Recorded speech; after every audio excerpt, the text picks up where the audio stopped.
தந்தை மகன் தூயாவியாரின் பெயராலே.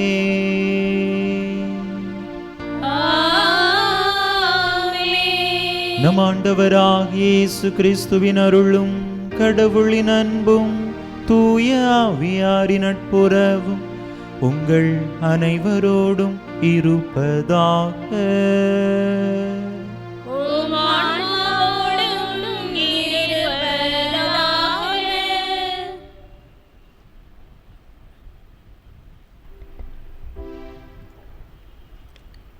இறை இயேசுவில் பிரியமானவர்களே, உங்கள் அனைவரையும் பொதுக்காலம் 12ஆம் ஞாயிறு திருப்பலிக்கு அன்போடு வரவேற்கின்றேன். நாம் வாழும் இவ்வாழ்வில் நாம் எவ்வளவோ சவால்களை, அச்சுறுத்தல்களை, எதிர்ப்புகளை எதிர்கொள்கிறோம்.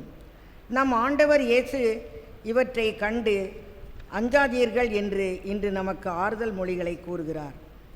வலிமைமிக்க வீரராக நம் ஆண்டவர் இருக்கிறார் என இறைவாக்கினர் எரேமியா எடுத்து கூறுகிறார். நம் ஆண்டவரின் துணை கொண்டு அவரின் பிள்ளைகளாய் வாழவும், உயிருள்ள சாட்சிகளாய் வாழவும், அச்சம் ஏதுமின்றி வாழ்வின் சவால்களை எதிர்கொள்ள தேவையான அருள் வரங்களை வேண்டி இத்திருப்பலியில் இணைவோம், இறையாசீர் பெறுவோம்.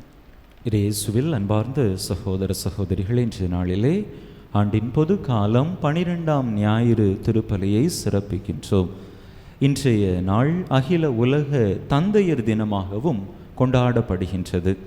எனவே சிறப்பான விதத்திலே அனைத்து தந்தையர்களையும் நினைத்து பார்ப்போம். நம்முடைய தந்தையை நினைத்து பார்ப்போம்.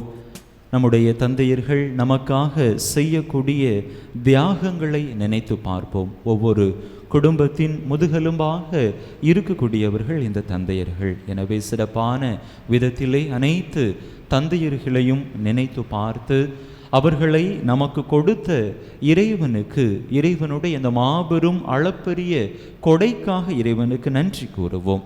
நம்முடைய தந்தையர்களுக்கு இறைவன் நல்ல உடல் உள்ள சுகம் கொடுத்து அவர்களை ஆசீர்வதித்து வழி நடத்தும்படியாகவும், ஒருவேளை அவர்கள் இறைவனில் துயில் கொண்டிருந்தார்கள் என்று சொன்னால் இறைவன் தாமே அவர்களுக்கு நித்திய இளைப்பாற்றியை அவருடைய பரகதியிலே கொடுத்தருளும்படியாகவும் சிறப்பான விதத்திலே நம்முடைய தந்தையர்களை இந்த பலியிலே நாம் ஒப்பு கொடுத்து மன்றாடுவோம். அன்பு மக்களே, ஜூன் மாதம் 21ஆம் தேதி என்று சொன்னாலே அது புனித ஞான பிரகாசியாருக்கு ஒப்பு கொடுக்கப்பட்டிருக்கக்கூடிய நாள். இன்று இந்த ஆண்டிலே ஞாயிற்றுக்கிழமை வரக்கூடிய காரணத்தினால் நாம் அதனை நினைவு கூறுவது கிடையாது, கொண்டாடுவது கிடையாது. ஏனென்றால் ஞாயிற்றுக்கிழமை இறைவனுக்கு ஒப்பு கொடுக்கப்பட்ட நாள். இருந்த பொழுதிலும் நம்முடைய ஆலயமானது முந்தைய காலகட்டத்தில் புனித ஞான பிரகாசியாருக்கு ஒப்பு கொடுக்கப்பட்ட ஆலயமாக இருந்திருக்கிறது. அருட்தந்தை பிரான்சிஸ் அடிகளாருடைய காலத்திற்கு பின்புதான் ஜெபமாலை அன்னைக்கு ஒப்பு கொடுக்கப்பட்ட ஆலயமாக மாறி இருக்கிறது. எனவே நம்முடைய இணை பாதுகாவலராக இருக்கக்கூடிய புனித ஞான பிரகாசியாரை இந்த நாளிலே நாம் நினைவு கூறுவோம். அவருடைய பரிந்துரை வேண்டி அவர் மூலமாக நாம் பெற்றுக்கொண்ட நலன்களுக்கு இறைவனுக்கு நன்றி கூறி இன்னும் தொடர்ந்து அவருடைய வல்லமை மிக்க பரிந்துரை நம்மோடு, நம்முடைய குடும்பத்தோடு, நம்முடைய பங்கோடு, ஊரோடு இருந்து நம்மை வழி நடத்தும்படியாகவும் சிறப்பான விதத்திலே மன்றாடுவோம். இன்றைய நாளிலே முதலாக இறைவனுடைய திரு உடலையும் திரு இரத்தத்தையும் உட்கொள்ள இருக்கக்கூடிய சகோதரர் தினேஷ் கண்ணா இவருக்காகவும் நாம் சிறப்பான விதத்திலே மன்றாடுவோம். இறைவனுடைய அருள் இவர் மீது நிரம்ப பொழியப்படும்படியாகவும், வாழும் நற்கருணை வீரராக இந்த உலகத்திலே இவர் வலம் வரவும் இறைவன் இவரை நிறைவாக தன்னுடைய அருளால் ஆசிரால் நிரப்பும்படியாகவும் சிறப்பாக இந்த பலியிலே நாம் மன்றாடுவோம். திருமுழுக்கு நினைவாக நம்மீது தெளிக்கப்படும் தண்ணீரை இறைவன் ஆசீர்வதிக்க மன்றாடுவோம். ஆண்டவரே, எல்லாம் வல்ல இறைவா, உடல் ஆன்ம வாழ்வு அனைத்துக்கும் ஊற்றும் தொடக்கமும் நீரே, இத்தண்ணீரை புனிதப்படுத்தியருள உமை வேண்டுகின்றோம். எங்கள் பாவங்களுக்கு மன்னிப்பு வேண்டவும், எல்லா நோய்களையும் மாற்றானின் சூழ்ச்சிகளையும் எதிர்த்து உமது அருளின் பாதுகாப்பை அடையவும் நாங்கள் இத்தண்ணீரை நம்பிக்கையுடன் பயன்படுத்துகின்றோம். ஆண்டவரே, உமது இரக்கத்தின் உதவியால் உயிருள்ள தண்ணீர் எங்களில் பொங்கி எழுந்து மீட்பளிப்பதாக. இவ்வாறு நாங்கள் தூய இதயத்தோடு உம்மை அணுகி வந்து எங்கள் உடலுக்கும் ஆன்மாவுக்கும் வரும் இடர்கள் அனைத்தையும் விலக்குவோமாக. எங்கள் ஆண்டவராகிய கிறிஸ்து வழியாக உம்மை மன்றாடுகிறோம். எல்லாம் வல்ல இறைவா, தண்ணீர் வளம் பெற அதில் உப்பிட வேண்டும் என்று இறைவாக்கினர் எலிசா வழியாக கற்பித்தீர். உமது படைப்பு பொருளாகிய இந்த உப்பை பரிவிரக்கத்துடன் புனிதப்படுத்தியருள உம்மை தாழ்மையுடன் வேண்டுகின்றோம். ஆண்டவரே, உப்பு கலந்த தண்ணீர் தெளிக்கப்படும் இடமெல்லாம் தீயோனின் தாக்குதல் அனைத்தும் தோல்வியுறச் செய்வீராக. உம் தூய ஆவியார் உடனிருந்து எங்களை இடையராது காத்தருள்வாராக. எங்கள் ஆண்டவராகிய கிறிஸ்து வழியாக உம்மை மன்றாடுகிறோம்.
எல்லாம் வல்ல இறைவன் நம் பாவங்களிலிருந்து நம்மை தூய்மைப்படுத்துவாராக. இந்த நற்கருணை கொண்டாட்டத்தின் வழியாக அவர் தம்முடைய ஆட்சியின் விருந்தில் பங்கு கொள்ள நம்மை தகுதி பெறச் செய்வாராக.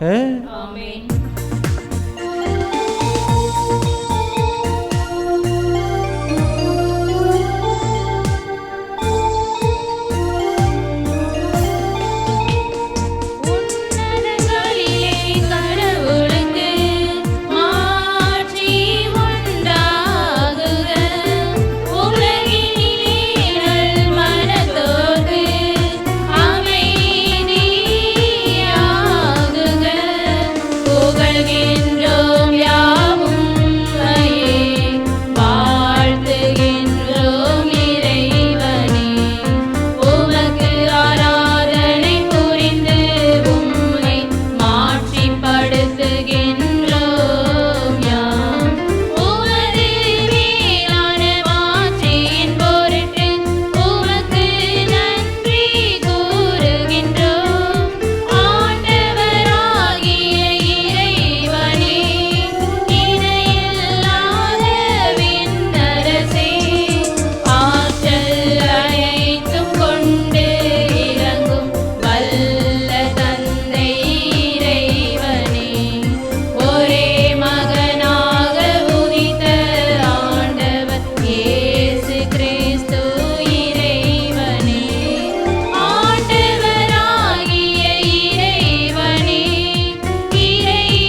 மன்றாடுவோமாக. ஆண்டவரே எங்கள் இறைவா, உம்மையே நம்பி உம்முடைய அன்பில் நிலைத்திருப்பவர்களை நீர் என்றும் கைவிடுவதில்லை. இவ்வாறு நாங்கள் உமது திருப்பெயரை எக்காலத்திலும் போற்றவும் உம்மை அன்பு செய்யவும் எங்களுக்கு அருள்வீராக. உம்மோடு தூயாவியாரின் ஒன்றைப்பில் ஒரே இறைவனாய் என்றென்றும் வாழ்ந்து ஆட்சி செய்கின்ற எங்கள் ஆண்டவர் உம் திருமகனுமாகிய இயேசு கிறிஸ்து வழியாக உம்மை மன்றாடுகின்றோ.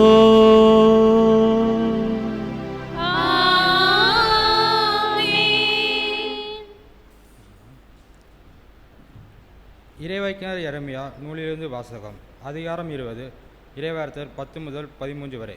எரேமியா கூறியது: சுற்றிலும் ஒரே தீகள், என்றும் பலரும் பேசிக்கொள்கின்றனர். பழி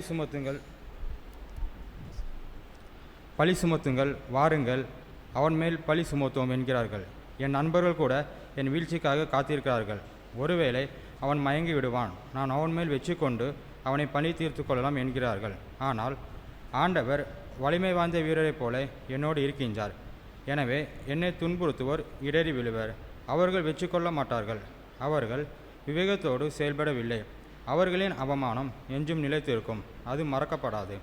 படைகளின் ஆண்டவரே, நேர்மையாளரை சோதித்து அறிவரும் உள்ளுணர்வுகளையும் இதய சிந்தனைகளையும் அறிவரும் நீரே. நீர் என் எதிரிகளை பழிவாங்குவதை நான் காண வேண்டும். ஏனெனில் என் வழக்கை உம்மிடம் எடுத்துரைத்துள்ளேன். ஆண்டவருக்கு புகழ் பாடுங்கள், அவரை புகழ்த்துவங்கள்.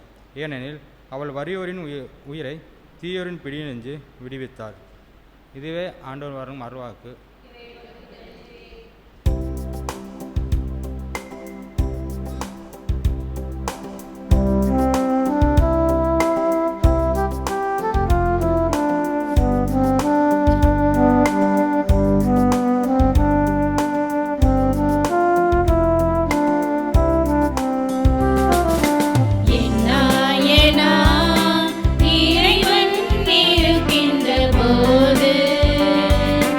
என்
திருத்தூதர் பவுல் உரோமையருக்கு எழுதிய திருமுகத்திலிருந்து வாசகம்.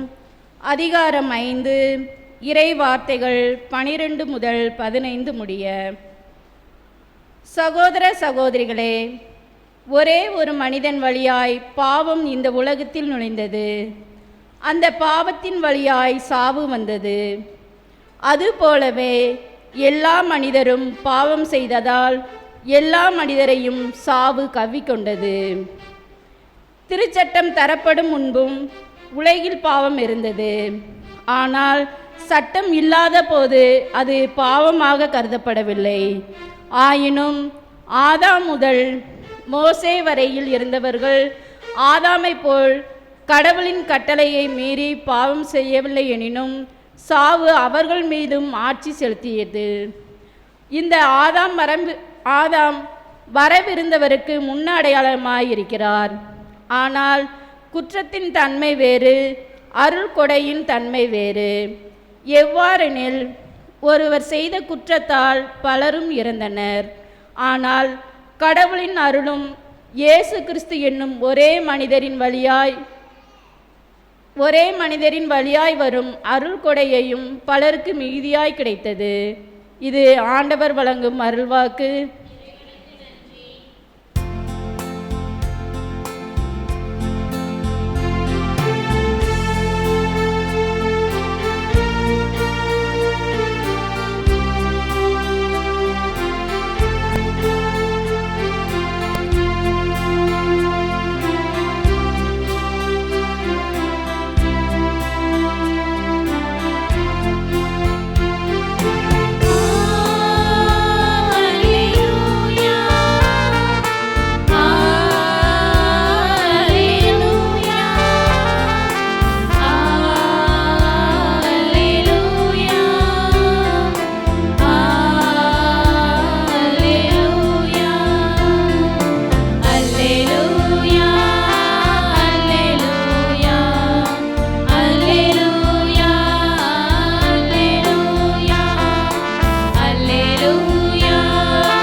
ஆண்டவர் உங்களோடு இருப்பாராக.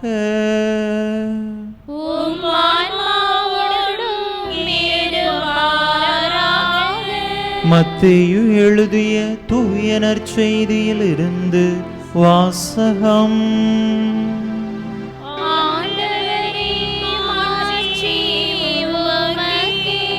மத்தேயு எழுதிய தூய நற்செய்தி அதிகாரம் 10 இறை வசனங்கள் 26 முதல் 33 முடிய. மத்தேயு நற்செய்தி அதிகாரம் 10 இறை வசனங்கள் 26 முதல் 33 முடிய.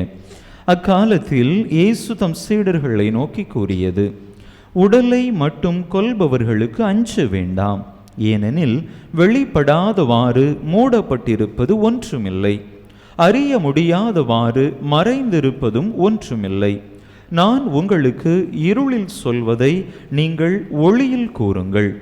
காதோடு காதாய் கேட்பதை வீட்டின் மேல் தளத்திலிருந்து அறிவியுங்கள். ஆன்மாவை கொல்ல இயலாமல் உடலை மட்டும் கொல்பவர்களுக்கு அஞ்ச வேண்டாம். ஆன்மாவையும் உடலையும் நரகத்தில் அழிக்க வல்லவருக்கே அஞ்சுங்கள். காசுக்கு 2 சிட்டுக்குருவிகள் விற்பது இல்லையா? எனினும் அவற்றுள் ஒன்று கூட உங்கள் தந்தையின் விருப்பமின்றி தரையில் விழாது. உங்கள் தலைமுடி எல்லாம் எண்ணப்பட்டிருக்கின்றது. சிட்டுக்குருவிகள் பலவற்றை விட நீங்கள் மேலானவர்கள். எனவே அஞ்சாதிருங்கள். மக்கள் முன்னிலையில் என்னை ஏற்றுக்கொள்பவரை விண்ணுலகில் இருக்கும் என் தந்தையின் முன்னிலையில் நானும் ஏற்றுக்கொள்வேன். மக்கள் முன்னிலையில் என்னை மறுதலிப்பவர் எவரையும் விண்ணுலகில் இருக்கிற என் தந்தையின் முன்னிலையில் நானும் மறுதலிப்பேன். ஆண்டவரின் அருள்வாக்கு. கிறிஸ்துவே உமக்கு புகழ்.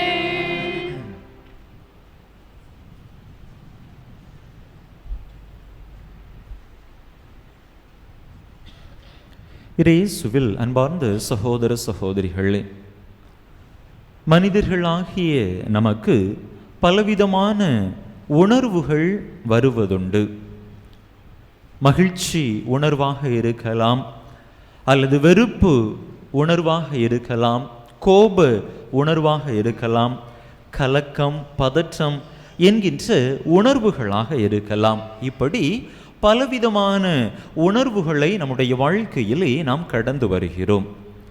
இந்த உணர்வுகளிலெல்லாம் அதிகமாக நமக்கு மேலோங்கி காணப்படக்கூடிய ஒரு உணர்வு, நம்முடைய வாழ்க்கையில் ஒவ்வொரு நாளும் நாம் கடந்து வரக்கூடிய ஒரு உணர்வு என்ன என்று சொன்னால் அது பயம், அச்சம். இந்த உணர்வு தான் அதிகமாக நம்முடைய வாழ்க்கையிலே நாம் சந்திக்கக்கூடிய, எதிர்கொள்ளக்கூடிய உணர்வாக இருக்கின்றது. சிறியவர்கள் முதல் பெரியவர்கள் வரை இந்த உணர்விற்கு உட்படுகிறார்கள். எந்த விதிவிலக்கும் இல்லை என்று கூட நம்மால் சொல்ல முடியும். யாராவது இருக்கிறீங்களா எனக்கு பயமே இல்லை அப்படின்னு சொல்லி யாராவது இருக்கிறீங்களா?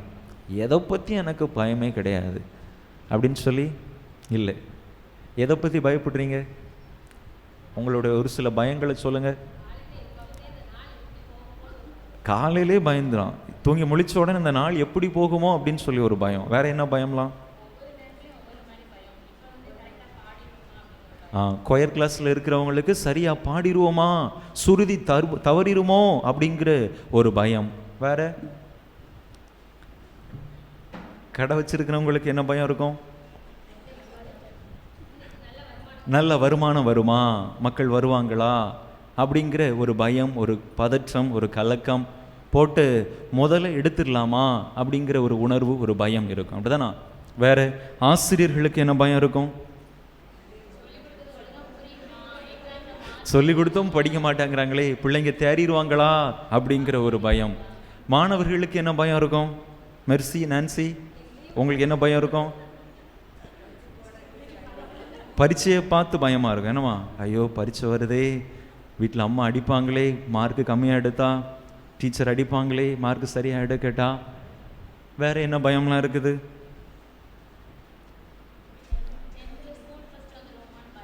டென்த்து ஸ்கூல் ஃபஸ்ட் வந்துடுவான்னு பயம்.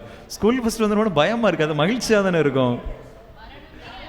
வரணுமே, ஸ்கூல் ஃபஸ்ட் வராமல் போயிடுவோமோ அப்படிங்கிற ஒரு பயம் தம்பி அகிலுக்கு இருக்குது. சரி, வேற என்ன பயம்லாம் இருக்குது?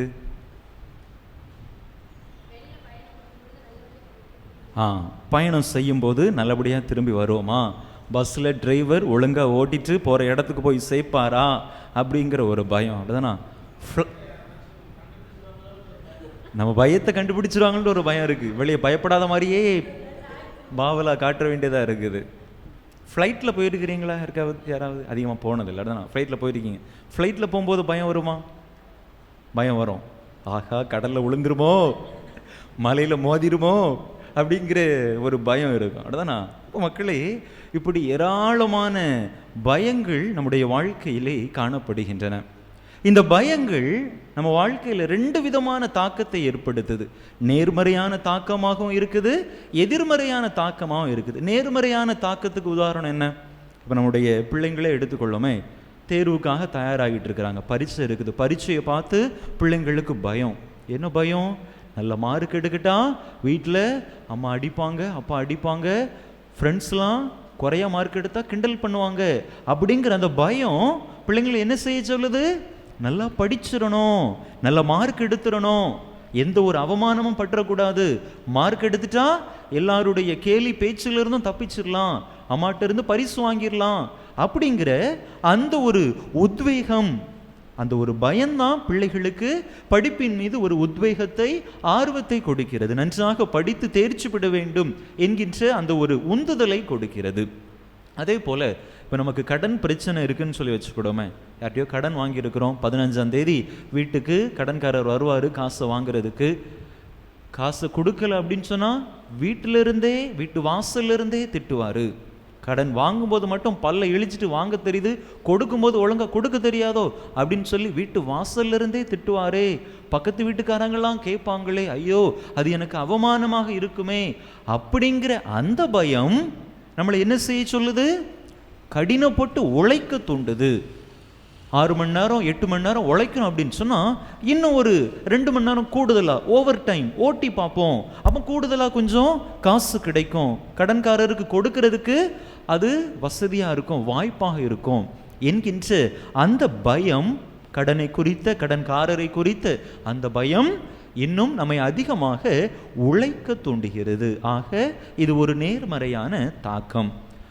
சாலையில் நடந்துட்டுருக்கோம், தெருவில் நடந்து போயிட்டுருக்குறோம், எதிர்த்தால வரக்கூடிய காரோ வண்டியோ சைக்கிளோ பைக்கோ நம்ம மேலே மோதிரக்கூடாது அப்படின்னு சொல்லி ரொம்ப கவனமாக இருப்போம். அப்படிதானா? மோதிச்சா போச்சு, அவ்வளவுதான், முடிஞ்சு, ஆக்சிடெண்ட் ஆயிரும், அடிபட்டுரும் அப்படிங்கிற அந்த ஒரு உணர்வு, அந்த ஒரு பயம் நம்ம எவ்வாறு செயல்பட தூண்டுது? சாலையில் நடக்கும்போது கவனமாக கவனமாக பாதுகாப்பாக முன்னையும் பின்னையும் இடது பக்கமும் வலது பக்கமும் பார்த்து நடப்பதற்கு நம்மை தூண்டுகிறது. ஆக இந்த பயம் ஒரு நேர்மறையான தாக்கத்தை நம்முடைய வாழ்க்கையில் ஏற்படுத்துகிறது. அதே போல எதிர்மறையான தாக்கங்கள்லாம் என்ன? தனிமையாக இருக்கிறோம், அல்லது ஏதோ ஒரு உடல் வியாதியினால் பாதிக்கப்பட்டிருக்கோம், நோயினால் பாதிக்கப்பட்டிருக்கோம், அதை நினச்சி என் வியாதி சரியாயிருமான்னு தெரியலையே, வயிற்று வலி 1 மாதமாக வலிச்சிட்டு இருக்குது, என்ன பிரச்சனைன்னு தெரியலையே, வயிற்றுல எதுவும் கட்டி வந்துட்டோ, கேன்சர் கட்டி வந்துட்டோ தெரியலையே அப்படிங்கிற ஒரு பயம் நம்ம நிம்மதியாக இருக்க விடாது, ஒழுங்காக சாப்பிட தோணாது. தனிமையாக இருக்கும், அவ்வளோதான், என் வாழ்க்கையில் கடைசி வரைக்கும் நான் தனிமை தான் அப்படிங்கிற அந்த ஒரு பயம் நம்முடைய வாழ்வின் மகிழ்ச்சியை நாம் இழக்கச் செய்து விடுகிறது. இது ஒரு எதிர்மறையான தாக்கம். எதிர்காலத்தை குறித்த பயம், என் பிள்ளைக்கு நல்ல ஒரு வாழ்க்கை அமையுமா தெரியலையே, நல்ல ஒரு வேலை வாய்ப்பு கிடைக்குமா தெரியலையே, இத்தனை வருஷமாக என் பிள்ளை கஷ்டப்பட்டுட்டு இருக்கிறான், ஐயோ ஆண்டவா காப்பாத்து என்கின்ற எதிர்காலத்தை குறித்த கலக்கம், பயம் நம்முடைய நிம்மதியை நாம் இழக்கச் செய்ய விடுகிறது. அன்பு மக்களே, இப்படி இந்த பயங்கள் நம்மிடத்திலே நேர்மறையான தாக்கத்தையும் ஏற்படுத்துகின்றன, எதிர்மறையான தாக்கத்தையும் ஏற்படுத்துகின்றன. பல நேரங்களில் நேர்மறை தாக்கத்தை விட பயத்தினால் நமக்கு ஏற்படக்கூடிய எதிர்மறை தாக்கங்கள் தான் அதிகம். இதனால் நாம் தான் இழப்புகளை சந்திப்பவர்களாக மாறிவிடுகிறோம். அன்பு மக்களே, இப்படி நம்முடைய வாழ்க்கையிலே சந்திக்கக்கூடிய இந்த எதிர்மறை தாக்கங்களுக்கு, பயத்தினால் நமக்கு உண்டாகக்கூடிய அந்த தீமைகளுக்கு ஆதரவாக, நமக்கு ஆறுதலாக ஆண்டவர் இருக்கிறார் என்கின்ற செய்தியைத்தான் இன்றைய வாசகங்கள் நமக்கு சுட்டி காட்டி நிற்கின்றன.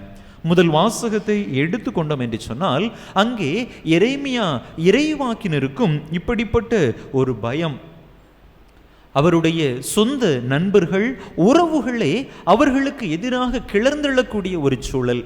ஆண்டவருடைய செய்தியை அறிவிக்கிறார், அது மக்களுக்கு ஒரு தாக்கத்தை ஏற்படுத்துகிற பொழுது, மக்களே நீங்கள் நடப்பது சரியல்ல, தவறான பாதையில் நடக்கிறீர்கள் என்று ஆண்டவருடைய வாக்கை எரேமியா இறைவாக்கினர் கடிந்துரைத்த பொழுது மக்களால் அதை ஏற்றுக்கொள்ள முடியவில்லை. அது எப்படி அவர் இப்படி சொல்லலாம்?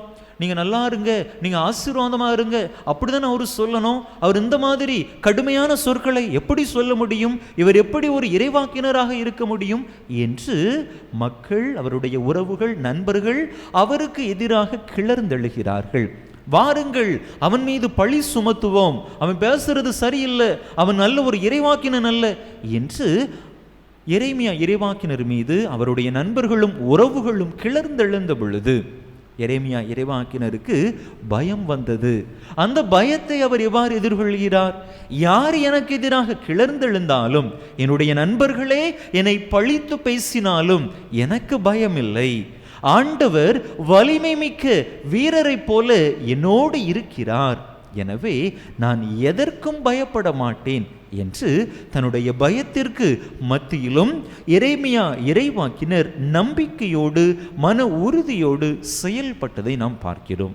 இரண்டாவது வாசகத்தை எடுத்துக்கொண்டோம் என்று சொன்னால், பவுலடிகள் ரோமையருக்கு எழுதிய திருமடலிலே அருமையாக சொல்லித் தருகிறார், கற்றுத்தருகிறார். அதாவது இந்த உலகத்திலே பாவமானது, சாவானது அல்லது பயமானது ஒரு மனிதனுடைய கீழ்ப்படிதல் இன்மை காரணமாக இந்த உலகத்திலே வந்தது. யாருடைய கீழ்ப்படிதல் இன்மை? ஆதாமினுடைய கீழ்ப்படிதல் இன்மை காரணமாக இந்த உலகத்திலே என்ன வந்தது? சாவு வந்தது, இருள் வந்தது, பாவம் வந்தது. இதெல்லாம் வந்தது அப்படின்னு சொன்னா இயல்பாக என்ன வந்துடும்? பயம் வந்துடும். சாவை கண்டால் பயம், இருளை கண்டால் பயம், பாவத்தை கண்டால், பாவத்தின் ஆழத்தை கண்டால் பயம் என்று பலவித பயத்திற்கு இந்த உலகமானது, இந்த மனித குலமானது உட்பட்டது.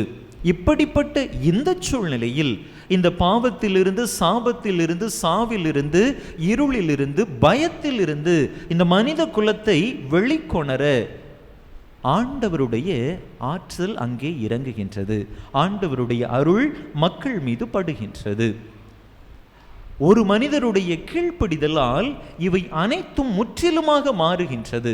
நம் ஆண்டவர் இயேசு கிறிஸ்து தன் தந்தையினுடைய வாக்குக்கு கீழ்ப்படிந்து மனித உருவெடுத்து இந்த உலகத்திலே பிறந்து பாடுகள் பட்டு சிலுவையை சுமந்து சிலுவையிலே அறையப்பட்டு நமக்காக இரத்தம் சிந்தி உயிர் நீத்தார்.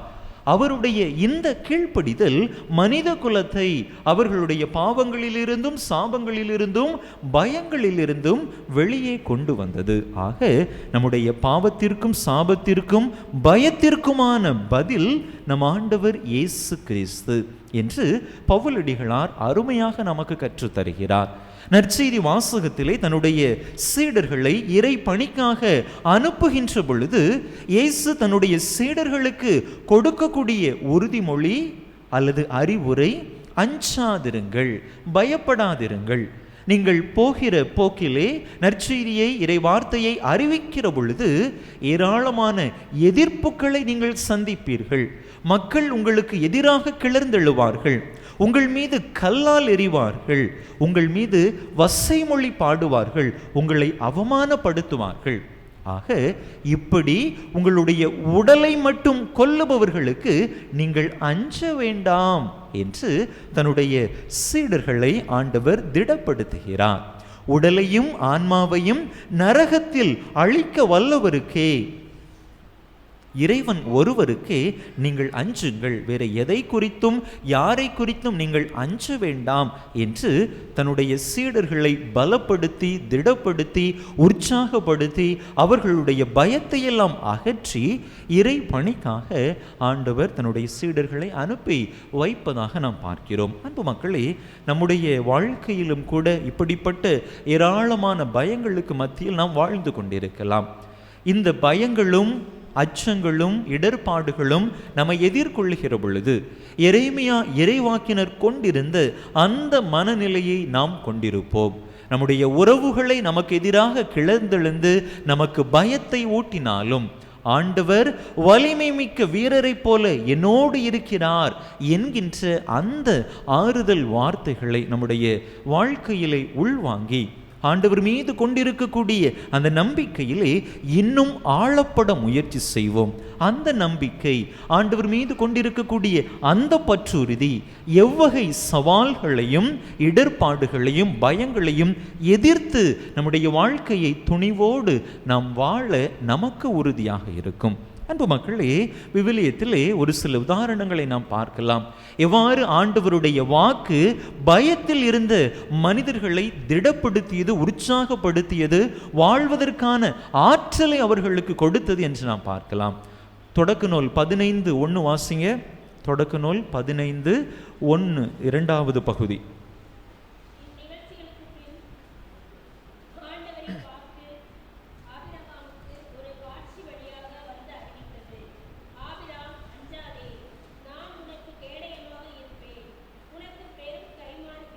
ஆபிராம் அஞ்சாதே, நான் உனக்கு கேடயமாக இருப்பேன், உனக்கு பெரும் கைமாறு கிடைக்கும் என்று ஆண்டவர் ஒரு அச்சத்தில் இருந்த பயத்தில் இருந்த ஆபிரகாமை தேற்றுகிறார்.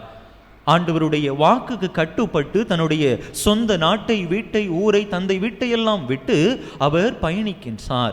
அவ்வாறு பயணம் செய்த பொழுது அவருடைய உள்ளத்தில் இருந்த பயத்தை ஆண்டவர் இந்த வாக்குகளை சொல்லி அவரை திடப்படுத்துகிறார். அஞ்சாதே, நான் உனக்கு கேடயமாக இருப்பேன் என்று ஆண்டவர் அங்கே ஆபிரகாமுக்கு ஆறுதல் கொடுப்பதாக நாம் பார்க்கிறோம். விடுதலை பயணம் 14, 13, 14. விடுதலை பயணம் 14, 13, 14 இறைவாசு.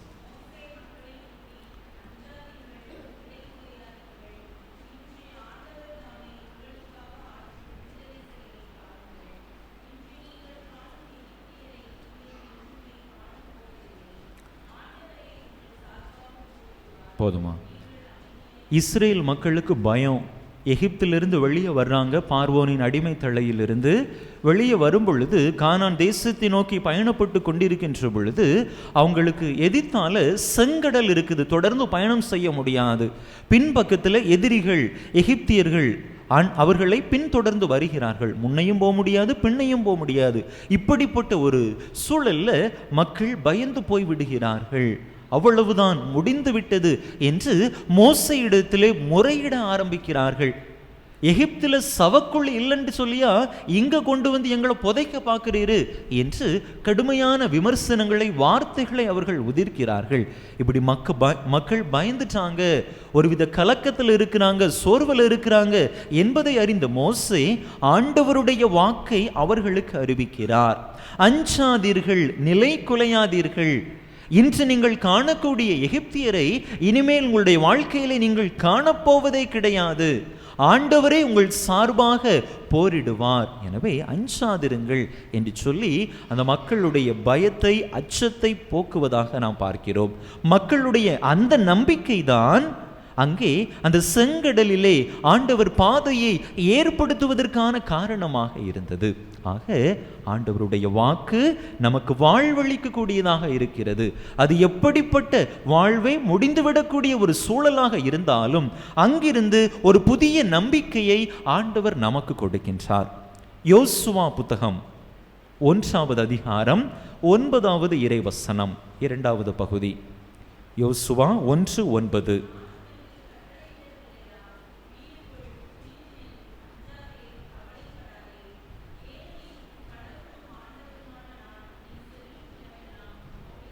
அஞ்சாதே, கவலைப்படாதே, ஏனெனில் உன் கடவுளும் ஆண்டவருமாகிய நான் நீ செல்லும் இடமெல்லாம் உன்னோடு இருப்பேன். தொடக்கத்தில் மோசே இஸ்ராயேல் மக்களை கானான் தேசத்தை நோக்கி வழிநடத்தி கொண்டிருந்தார். மோசேக்கு பிற்பாடு இந்த பொறுப்பு யோசுவாவிடம் வந்தடைகிறது. யோசுவாவுக்கு ஒரு கலக்கம், பயம். இவ்வளவு பெரிய இத்தகைய மக்களை, இவ்வளவு எண்ணிக்கையில் அதிகமாக இருக்கக்கூடிய இந்த மக்களை நான் எப்படி இந்த கானான் தேசத்தை நோக்கி பயணிக்கப் போகிறேன், அவர்களை வழிநடத்தப் போகிறேன் தெரியவில்லையே என்கின்ற கலக்கம் யோசுவாவிடத்திலே வருகிறது. அப்பொழுது ஆண்டவருடைய வாக்கு யோசுவாவுக்கு வருகிறது. அஞ்சாதே, உன் கடவுளும் ஆண்டவருமாகிய நான் நீ செல்லும் இடமெல்லாம் உன்னோடு இருப்பேன் என்று சொல்லி யோசுவாவை பலப்படுத்தியதாக, திடப்படுத்தியதாக நாம் பார்க்கிறோம். அன்பு மக்களே, நாமும் நம்முடைய வாழ்க்கையிலே நம்பிக்கையோடு இருக்கிற பொழுது, ஆண்டவரே நம்முடைய கதி என்கின்ற அந்த ஒரு உறுதியான மனநிலையிலே பயணம் செய்கிற பொழுது நிச்சயமாக ஆண்டவர் நம்மோடு இருந்து நம்மை வழி நடத்துவார். நம்முடைய தேவையற்ற பயங்கள், அச்சங்கள் அனைத்தையும் நம்முடைய வாழ்க்கையிலிருந்து அவர் வேறறுத்து போடுவார். திரு விவிலியத்திலே மொத்தம் 365 தடவை அஞ்சாதே அல்லது பயப்படாதே என்கின்ற இந்த இறை வாக்கு இருக்கிறது. ஒவ்வொரு நாளுக்கும் நமக்கு ஒரு ஆறுதல் அளிக்கக்கூடிய வார்த்தையை ஆண்டவர் தந்திருக்கிறார். எனவே ஒரு நாளும் நாம் பயப்பட வேண்டிய அவசியமில்லை. நம்பிக்கையோடு நம்முடைய வாழ்க்கையை ஆண்டவரின் துணை கொண்டு வாழ முயற்சி செய்வோம். நம்முடைய வாழ்க்கையை சற்று சிந்தித்து பார்த்து, என்னிடத்திலே ஆண்டவர் மீதான நம்பிக்கை ஆழமாக இருக்கிறதா, அல்லது நான் வாழ்க்கையில் சந்திக்கக்கூடிய பிரச்சனைகளை கண்டு, துன்பங்களை கண்டு, துயரங்களை கண்டு நான் மனம் உடைந்து போய் விடுகிறேனா? அவ்வளவுதான் முடிந்துவிட்டது என்கின்ற பயத்திற்கு நான் தள்ளப்படுகிறேனா என்று சிந்தித்து பார்ப்போம். ஒருவேளை அப்படிப்பட்ட மனநிலைகள் நம்மிடத்திலே இருந்தால் அதிலிருந்து மாற்றம் கண்டு ஆண்டவர் என்னோடு இருக்கிறார், வலிமை வாய்ந்த வீரரை போல அவர் என்னோடு உடன் பயணிக்கிறார் என்கின்ற அந்த நம்பிக்கையில் நம்முடைய வாழ்க்கையை வாழ தேவையான இறையருள் வேண்டி தொடர்ந்து இந்த பலியிலே இணைந்து மன்றாடுவோம். ஆமென். அனைவரும் எழுந்து நம்முடைய நம்பிக்கையை அறிக்கையிடுவோம்.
தேவைகள், விண்ணப்பங்கள், மன்றாட்டுகள் அனைத்தையும் நம்பிக்கையோடு ஆண்டவரிடத்திலே எடுத்து சொல்லி மன்றாடுவோம்.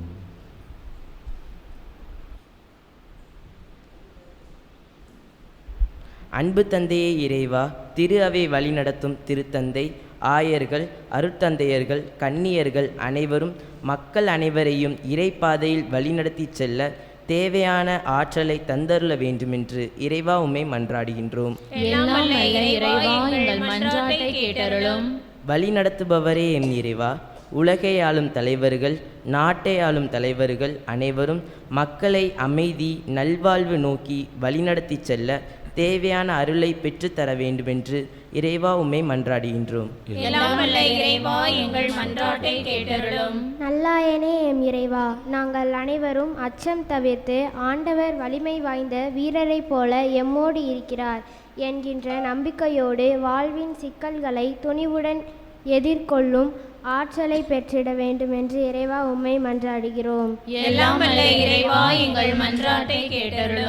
உண்மையும் ஒளியுமானவரே எம் இறைவா, நாங்கள் எங்கள் தனிப்பட்ட வாழ்விலும் குடும்ப வாழ்விலும் ஒளிமறைவற்ற ஒழுக்கமான வாழ்வை பெற்றுக்கொள்ள வேண்டும் என்று இறைவா உம்மை மன்றாடுகிறோம். நம்முடைய தனிப்பட்ட தேவைகளுக்காக, கருத்துக்களுக்காக சில மணித்துளிகள் அமைதியாக இறைவனிடம் மன்றாடுவோம். நம்முடைய தந்தையருக்காக மன்றாடுவோம். இறைவன் அவர்களுக்கு நல்ல உடல் உள்ள சுகம் தந்தருளும்படியாக, அவர்களுடைய உழைப்பை ஆசீர்வதிக்கும்படியாக,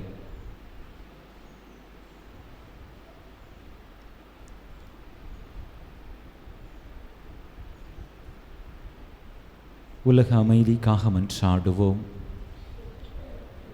போர் பதற்றம் முடிந்துவிட்டது என்கின்ற சூழலில் மீண்டும் இன்னும் முடியவில்லை என்கின்ற அந்த ஒரு பதற்றமான சூழ்நிலை ஆரம்பமாக ஒரு நெருக்கடி, ஒரு பதற்றம் ஏற்பட்டிருக்கக்கூடிய இந்த நிலையில் உலகமெங்கும் நிறைவான நிலையான அமைதியை இறைவன் தந்தருளும்படியாக போர்களினால், சண்டைகளினால் மக்கள் பாதிக்கப்படாமல் இருக்க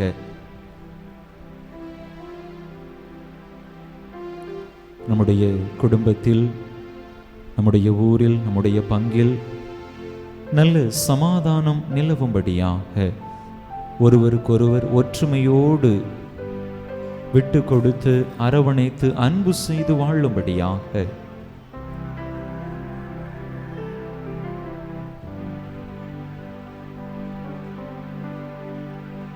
தேவையில் இருக்கக்கூடிய அனைத்து மக்களின் தேவைகளும் சந்திக்கப்பட, உடல் உள்ள வியாதிகளால், தனிமை உணர்வினால் பாதிக்கப்பட்டிருக்கக்கூடிய அனைவரும் இறைவனுடைய உடனிருப்பை தங்களுடைய வாழ்க்கையிலே உணர்ந்து கொள்ளும்படியாக பலவித அச்ச உணர்வுகளுக்கு, பயங்களுக்கு மத்தியிலே வாழ்ந்து கொண்டிருக்கக்கூடிய மக்கள் அனைவரும் அந்த பயத்திலிருந்து வெளியே வர இறை பிரசன்னம் அவர்களோடு உடன் பயணிப்பதை அவர்களுடைய வாழ்க்கையிலே உணர்ந்து கொள்ள சிறப்பாக மன்றாடுவோம்.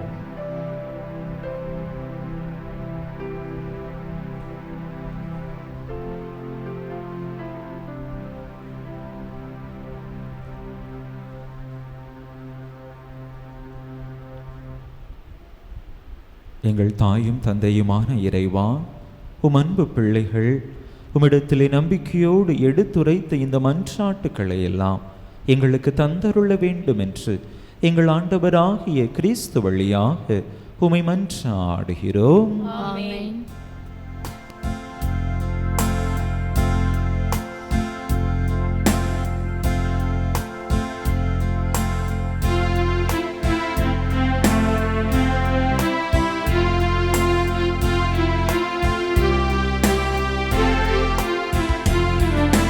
காணிக்கை தர நான் வருகின்றேன், உன் கரங்களில் என்னை தருகின்றேன்.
சகோதர சகோதரிகளே, என்னுடையதும் உங்களுடையதுமான இப்பலி எல்லாம் உள்ள தந்தையாக இறைவனுக்கு ஏற்றதாகும்படி மன்றாடுங்கள். ஆண்டவர் தமது பெயரின் புகழ்ச்சிக்காகவும் ஆட்சிக்காகவும் நமது நன்மைக்காகவும் புனித திரு அவை அனைத்து நலன்களுக்காகவும் உமது கையிலிருந்து இப்பலியை ஏற்றுக்கொள்வாராக. ஆண்டவரே, எங்களை உம்மோடு ஒப்புரவாக்கும் இப்புகழ்ச்சி பலியை ஏற்றருளும். அதனால் நாங்கள் தூயோராக்கப்பட்டு உம்மை மகிழ்விக்கும் எங்கள் மனங்களின் காணிக்கைகளை உமக்கு அளித்திட அருள்வீராக. எங்கள் ஆண்டவராகிய கிறிஸ்து வழியாக உம்மை மன்றாடுகின்றோம்.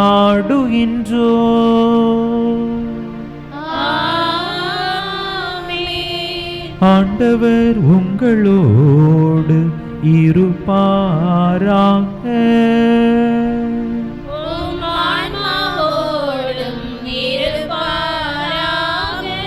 இதயங்களை மேலே எழுப்புங்கள்.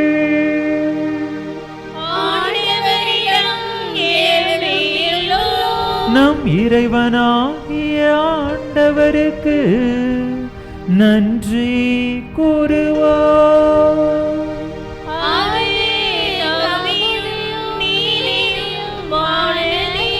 ஆண்டவரே, தூயவரான தந்தையே, என்றுமுள்ள எல்லாம் வல்ல இறைவா, எங்கள் ஆண்டவராகிய கிறிஸ்து வழியாக என்னாலும் எவ்விடத்திலும் நாங்கள் உமக்கு நன்றி செலுத்துவது மெய்யாகவே தகுதியும் நீதியுமாகும். எங்கள் கடமையும் மீட்புக்குரிய செயலுமாகும். ஏனெனில் நீர் உலகு அனைத்தையும் படைத்தீர், காலங்களின் மாற்றங்களையும் முறைப்படுத்தினீர். உமது சாயலில் மனிதரை உருவாக்கி இவ்வுலகின் வியத்தகு பொருட்கள் எல்லாவற்றையும் அவர்களுக்கு பணிய வைத்தீர். இவ்வாறு அவர்கள் உமது படைப்புகள் அனைத்தின் மீதும் பதிலாட்களாக ஆட்சி செலுத்தவும் உம் செயல்களின் மேன்மையை கண்டு உமையிடையராது புகழ்ந்தேத்தவும் எங்கள் ஆண்டவராகிய கிறிஸ்து வழியாக செய்தருளினீர். ஆகவே வானதூதர் புனிதர் அனைவரோடும் சேர்ந்து நாங்களும் உமக்கு புகழ்ச்சி பண்ணி செய்து முடிவின்றி ஆர்ப்பரித்து பாடுவதாவது:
ஆண்டவரே, நிர்மையாகவே தூயவர், உம்முடைய படைப்புகள் எல்லாம் உமை புகழ்வது தகுமே. ஏனெனில் உம் திருமகனாகிய எங்கள் ஆண்டவர் இயேசு கிறிஸ்து வழியாக தூய ஆவியாரின் செயலாற்றலால் அனைத்தையும் உய்வித்து தூய்மைப்படுத்துகின்றீர். கதிரவன் தோன்றி மறையும் வரை உமது பெயருக்கு தூய காணிக்கையை ஒப்பு கொடுக்குமாறு உமக்கென மக்களை இடையராது ஒன்று சேர்த்து வருகின்றீர். எனவே ஆண்டவரே, உமக்கு அர்ப்பணிக்க நாங்கள் கொண்டு வந்துள்ள இக்காணிக்கைகளை அதே ஆவியால் தூய்மைப்படுத்த உமை தாழ்மையுடன் மன்றாடுகின்றோம். இவ்வாறு உம் திருமகனாகிய எங்கள் ஆண்டவர் இயேசு கிறிஸ்துவின் உடலாகவும் இரத்தமாகவும் இவை மாறுவனவாக அவர் பணித்தவாறு இம்மறை நிகழ்வுகளை கொண்டாடுகின்றோம். ஏனெனில் அவர் காட்டிக் கொடுக்கப்பட்ட இரவில் அப்பத்தை எடுத்து உமக்கு நன்றி செலுத்தி ஆசி வழங்கி அதை பிட்டு தம் சீடர்களுக்கு அளித்து அவர் கூறியதாவது: அனைவரும் இதிலிருந்து பெற்று உண்ணுங்கள், ஏனெனில் இது உங்களுக்காக கையளிக்கப்படும் என் உடல்.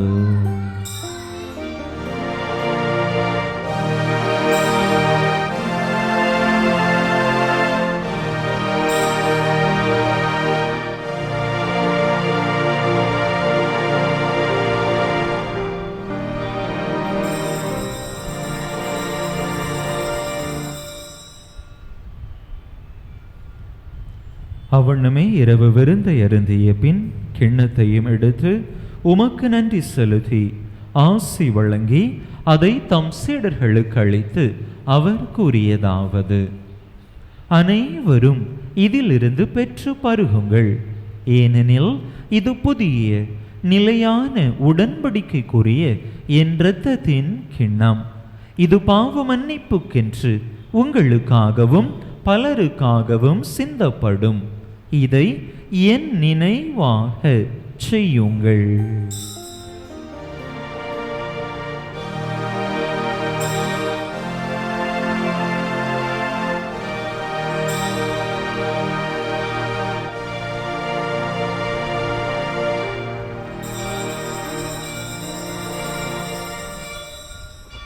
நம்பிக்கையின் மறைபொருள்.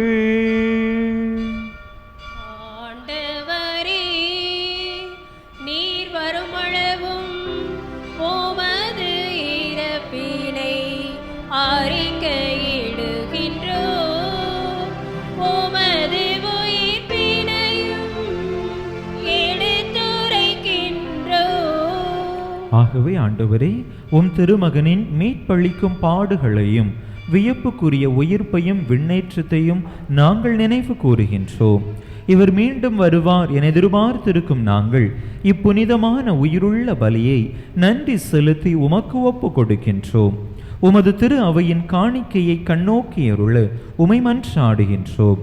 இப்பலியினால் நீர் உளம் கனிய திருவிழமானீர். இவ்வாறு உம்முடைய திருமகனின் திருவுடல் திரு இரத்தத்தால் ஊட்டம் பெறும் நாங்கள் அவருடைய தூய ஆவியால் நிரப்ப பெற்று கிறிஸ்துவுக்குள் ஒரே உடலும் ஒரே உள்ளமும் உடையவராக விளங்கச் செய்வீராக. இவரே எங்களை உமக்கு என்றும் காணிக்கையாக்குவாராக. இவ்வாறு உமால் தேர்ந்து கொள்ளப்பட்டவர்களோடு முதலாக புனிதமிக்க கன்னியும் கடவுளின் தாயும் எங்கள் பாதுகாவலியுமான புனித ஜெபமாலை அன்னை, அவருடைய கணவரான புனித யோசேப்பு, புனித திருத்தூதர்கள், மாட்சிமிகு மறை சாட்சியர், இன்று நாங்கள் நினைவு கூறுகின்ற புனித ஞான பிரகாசியார், மற்ற புனிதர்கள் அனைவரோடும் நாங்கள் உரிமை பேற்றுக்கு தகுதியுடையோர் ஆவோமாக. இவர்களின் வேண்டுதலால் நாங்கள் என்றும் உமது உதவியை பெறுவோம் என உறுதியோடு இருக்கின்றோம். ஆண்டவரே, எங்களை உமோடு ஒப்புரவாக்கும் இப்பலி உலகுக்கெல்லாம் அமைதியும் மீட்பும் தர வேண்டும் என மன்றாடுகின்றோம். இவ்வுலகில் பயணம் செய்யும் உமது திரு அவையை சிறப்பாக உமடியாராகிய எங்கள் திருத்தந்தை இல்லையோ, எங்கள் ஆயர் ஸ்டீஃபன், ஏனைய ஆயர்கள், திருநிலையினர், உமக்கு சொந்தமான மக்கள் ஆகிய அனைவரையும் நம்பிக்கையிலும் அன்பிலும் உறுதி பெறச் செய்வீராக. நீர் விரும்பியபடி உம் திருமுன் நிற்கின்ற இக்குடும்பத்தின் வேண்டல்களுக்கு கனிவுடன் செவிசாய்த்தருளும். கனிவுள்ள தந்தையே, எங்கும் சிதறுண்டிருக்கும் உம்முடைய பிள்ளைகளை கனிவுடன் உமோடு சேர்த்து கொள்ளும். இறந்து போன எங்கள் சகோதர சகோதரிகளையும் உமக்கு உகந்தவர்களாய் வாழ்ந்து இவ்வுலகை விட்டு சென்ற அனைவரையும் உமது ஆட்சியில் கனிவுடன் ஏற்றருளும். நாங்களும் அங்கு வந்து சேர்ந்து அவர்களோடு உமது ஆட்சியால் என்று மன நிறைவு அடைவோம் என எங்கள் ஆண்டவராகிய கிறிஸ்து வழியாக எதிர்நோக்கி இருக்கின்றோம். இவர் வழியாகவே நீர் உலகுக்கு எல்லா நன்மைகளையும் வழங்குகின்றீர்.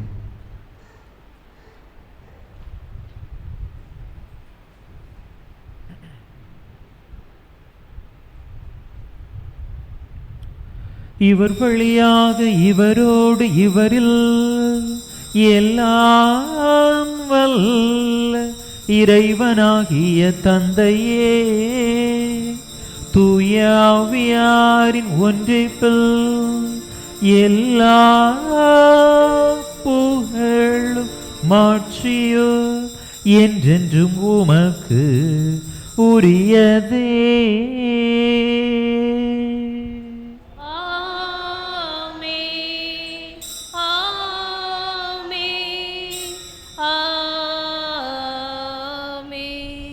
மீட்பரின் கட்டளையால் கற்பிக்கப்பட்டு இறைப்படிப்பினையால் பயிற்சி பெற்ற நாம் துணிந்து சொல்லுவோம். விண்ணுலகில் இருக்கிற எங்கள் தந்தையே, உமது பெயர் தூயது என போற்ற பெறுக. உமது ஆட்சி வருக. உமது திருவுளம் விண்ணுலகில் நிறைவேறுவது போல மண்ணுலகிலும் நிறைவேறுக. எங்கள் அன்றாட உணவை இன்று எங்களுக்கு தாரும். எங்களுக்கு எதிராக குற்றம் செய்வோரை நாங்கள் மன்னிப்பது போல எங்கள் குற்றங்களை மன்னியும். எங்களை சோதனைக்கு உட்படுத்தாதேயும், தீமையிலிருந்து எங்களை விடுவித்தருளும். ஆண்டவரே, தீமை அனைத்திலிருந்தும் எங்களை விடுவித்து எங்கள் வாழ்நாளில் அமைதியை கனிவுடன் அருள உமை மன்றாடுகின்றோம். உமது இரக்கத்தின் உதவியால் நாங்கள் பாவத்திலிருந்து எப்போதும் விடுதலை பெற்று யாதொரு கலக்கமுமின்றி நலமாய் இருப்போமாக.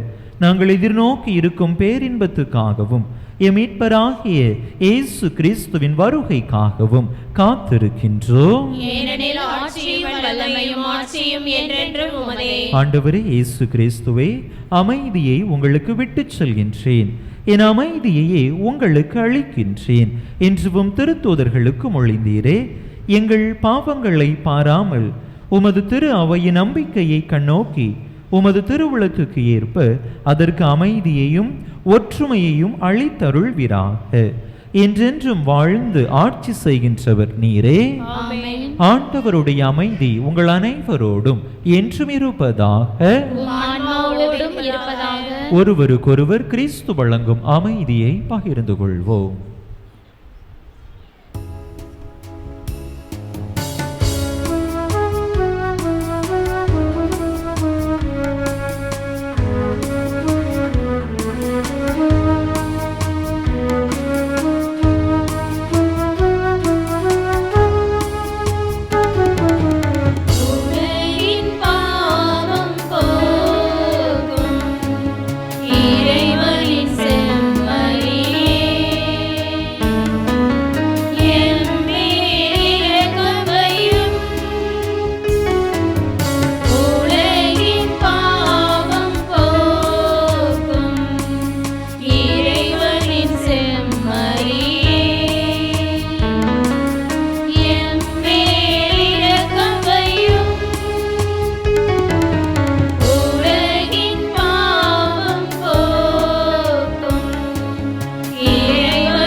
இதோ இறைவனின் செமரி, இதோ உலகின் பாவங்களை போக்குகின்றவர். இந்த செமரியின் திருவிருந்துக்கு அழைக்க பெற்றுள்ள நாம் பேறு பெற்றோர். ஆண்டவரே, நீர் என் இல்லத்தில் எழுந்தருள நான் தகுதியற்றவள். ஆனால் ஒரு வார்த்தை மட்டும் சொல்லியல்லும் எனது ஆன்மா நலமடையும்.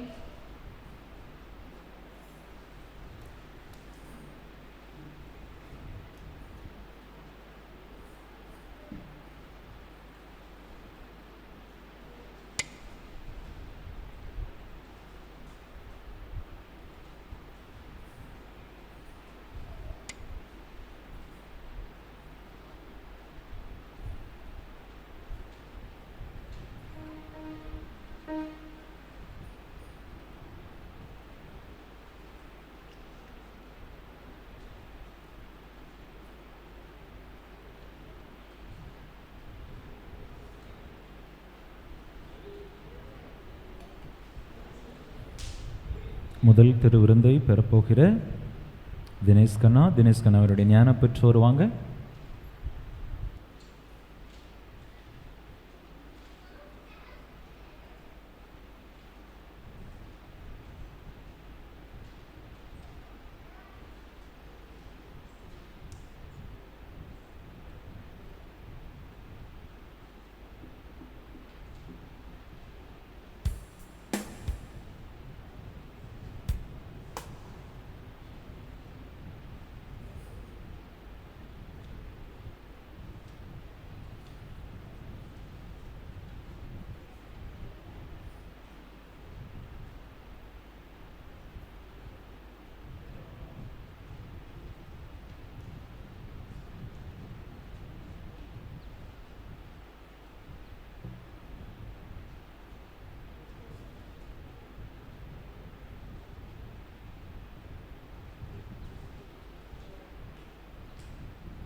இன்று ஆண்டின் பொதுக்காலம் 12ஆம் ஞாயிறு.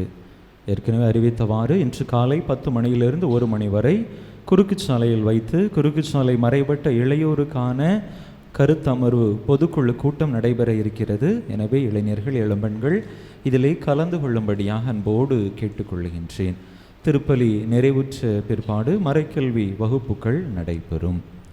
அனைத்து தந்தையர்களுக்கும் தந்தையர் தின நல்வாழ்த்துக்களை அன்போடு தெரிவித்துக் கொள்கிறேன்.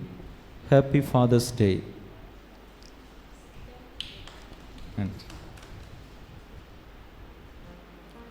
நாளிலே முதலாக ஆண்டவருடைய திருவுடலையும் திரு இரத்தத்தையும் உட்கொண்டிருக்கக்கூடிய தம்பி தினேஷ் கண்ணாவிற்கும் சிறப்பு வாழ்த்துக்களை பாராட்டுக்களை அன்போடு தெரிவித்துக் கொள்ளுகின்றேன்.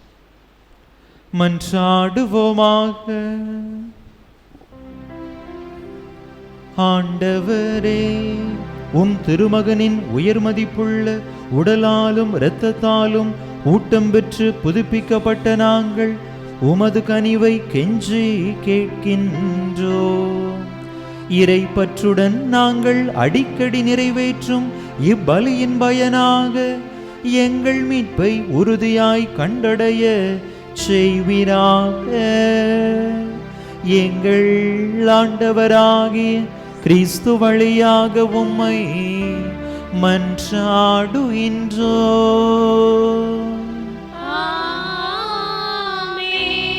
ஆண்டவர் உங்களோடு இருப்பாராக.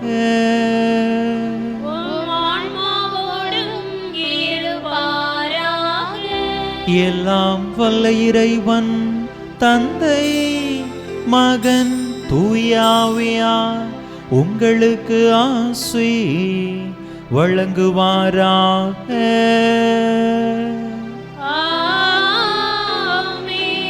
இறையாசிரை நிறைவாக பெற்றவர்களாக சென்று வாருங்கள்.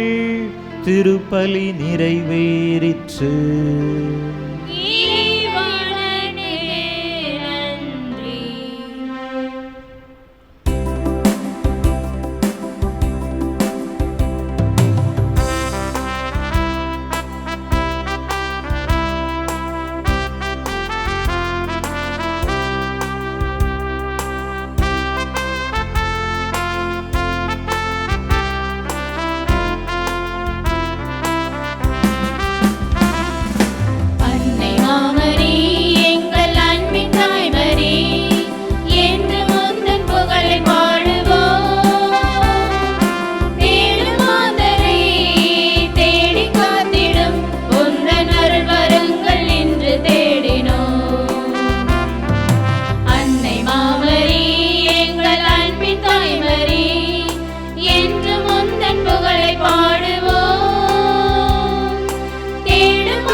நிறைவேற்றிய பங்கு தந்தையின் உடல் உள்ள நலத்திற்காகவும் அவர்களின் பணி சிறக்கவும் இங்கு வந்திருக்கும் ஒவ்வொருவரின் குடும்ப நலனுக்காகவும் வேண்டிக் கொள்வோம். விண்ணுலகில் இருக்கின்ற எங்கள் தந்தையே, உமது பெயர் தூயதென போற்ற பெறுக. உமது ஆட்சி வருக. உமது திருவுளம் விண்ணுலகில் நிறைவேறுவது போல மண்ணுலகிலும் நிறைவேறுக. எங்கள் அன்றாட உணவை இன்று எங்களுக்கு தாரும். எங்களுக்கு எதிராக குற்றம் செய்வோரை நாங்கள் மன்னிப்பது போல எங்கள் குற்றங்களை மன்னியும். எங்களை சோதனைக்கு உட்படுத்தாதையும் தீமையிலிருந்து எங்களை விடுவித்தருளும். ஆமேன். அருள் நிறைந்த மரியே வாழ்க, ஆண்டவர் உம்முடனே, பெண்களுக்குள் பேறு பெற்றவள் நீரே. உம்முடைய திருவயிற்றின் கனியாகிய இயேசுவும் ஆசி பெற்றவரே. புனித மரியே, இறைவனின் தாயே, பாவிகளாய் இருக்கிற எங்களுக்காக இப்பொழுதும் எங்கள் இறப்பின் வேளையிலும் வேண்டிக் கொள்ளும். ஆமேன். தந்தைக்கும் மகனுக்கும் தூய ஆவியாருக்கும் ஆட்சி உண்டாவதாக. தொடக்கத்தில் இருந்தது போல இப்பொழுதும் எப்பொழுதும் என்றென்றும் இருப்பதாக. ஆமேன். புனித ஜெபமாலை அன்னையே, எங்களுக்காக வேண்டிக் கொள்ளும். புனித ஞான பிரகாசியாரே, எங்களுக்காக வேண்டிக் கொள்ளும். புனித அந்தோணியாரே, எங்களுக்காக வேண்டிக் புனித கொள்ளும். சூசையப்பரே, எங்களுக்காக வேண்டிக் கொள்ளும். எல்லா புனிதையரே, புனிதர்களே, எங்களுக்காக வேண்டிக் கொள்ளுங்கள். நிலையான புகழுக்குரிய தூய்மை மிகு நற்கருணைக்கு எல்லா காலமும் ஆராதனையும் புகழும் போற்றியும் ஆட்சிமையும் உண்டாக கடவது. தந்தை மகன் தூய ஆவியின் பெயராலே ஆமேன்.